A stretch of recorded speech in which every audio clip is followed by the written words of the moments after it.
Bên một cô ta mơ đừng có hành ơi. Bữa lò tối này. Mà là chả mẹ với mồi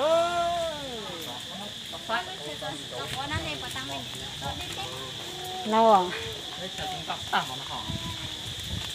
Đừng có.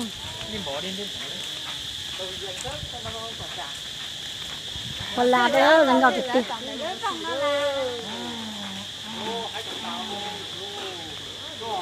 Cái mồi. Cái gì lâu mà cho tới tâm.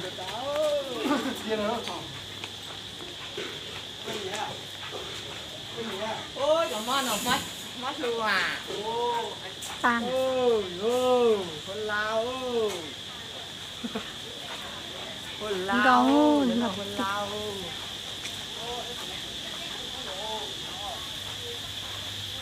Sẽ trượt đều.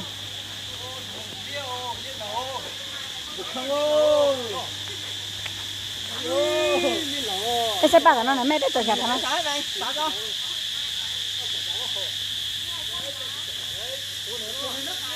Cô ta. Mình chơi cô tan này. Đắk Lắk này. Cũng đẹp đó. Khu du lịch.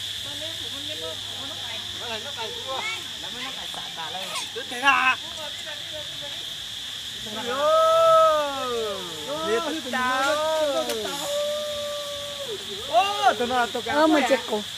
Công là mò tôi có tận đây hả lâu tôi tận đây hả tôi tận đây hả lo tôi tận thế gì anh thấy gì thì nữa à thôi tụi nó Tụi nó hôi chả à? không biết đâu Để cho bé mà hôn cha này cho tụi nó.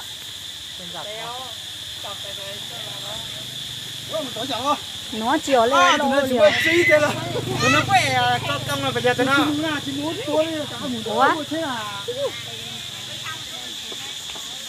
Ủa? Công vậy tụi nó là Lò ngô rồi. bây giờ tới được cái xe tụi nó à. Con này con gì đây? Bây giờ được cái xe tao. Ô, cái xe hò. Cái xe tao.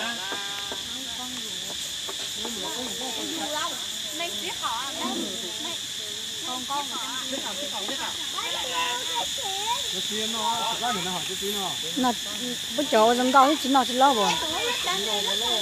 Ở bên sẽ trả đen nó nè. Bà hay cơ.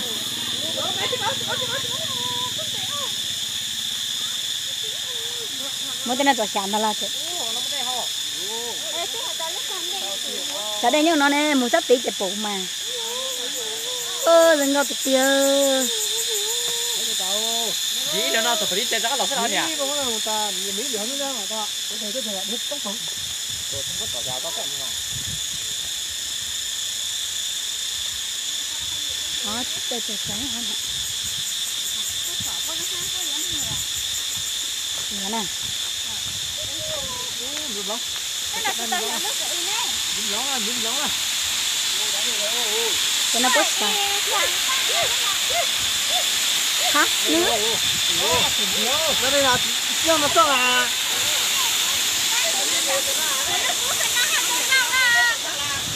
Tụi họ giờ. Tụi sát hủ em một bữa to à?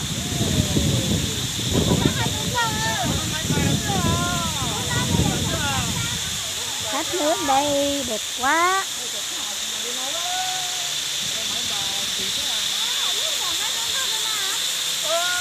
Nó. Cái này mình có rồi cả cái này.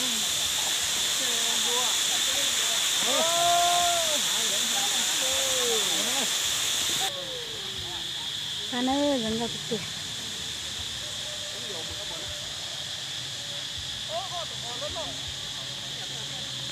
Này vừa trồng cao.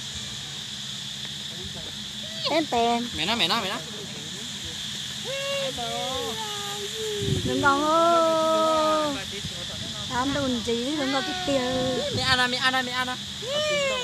Sao thế này? Tôi chả tôi.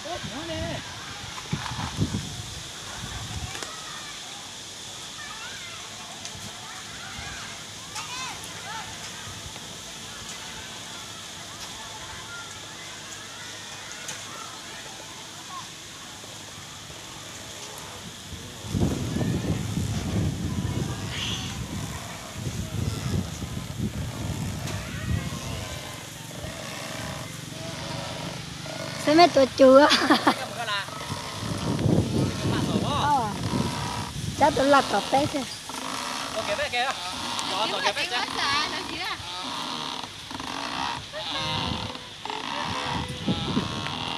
Xin chào bố nè. Ăn cho ăn, buộc ăn cho nè. Ăn sao? Thắng à?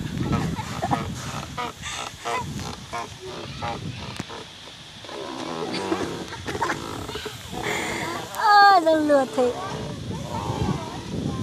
Nghe lời. Anh.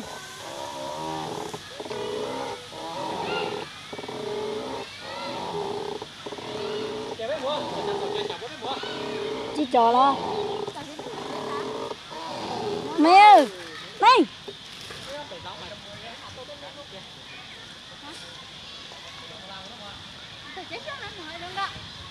Nè.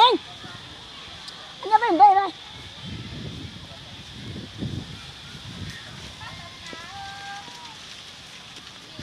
Chế lơ là nhau một chế lơ.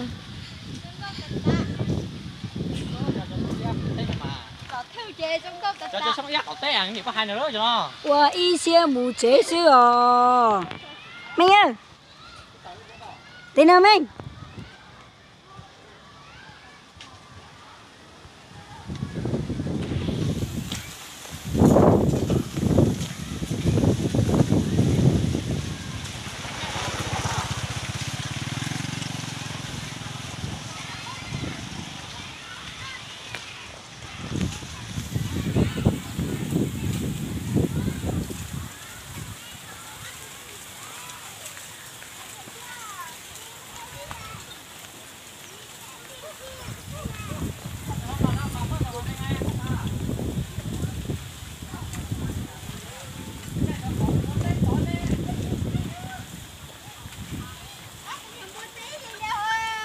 Thế nào?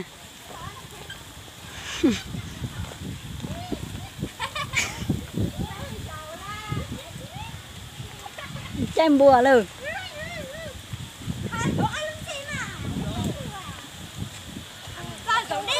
Mình, mẹ quá chị mình.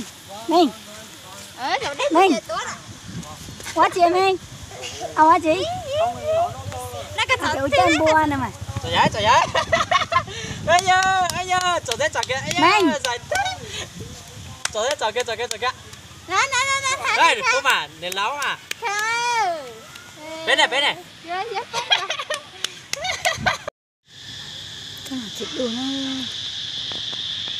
Đừng mà tôi bỏ thịt đồ đấy.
Chú vào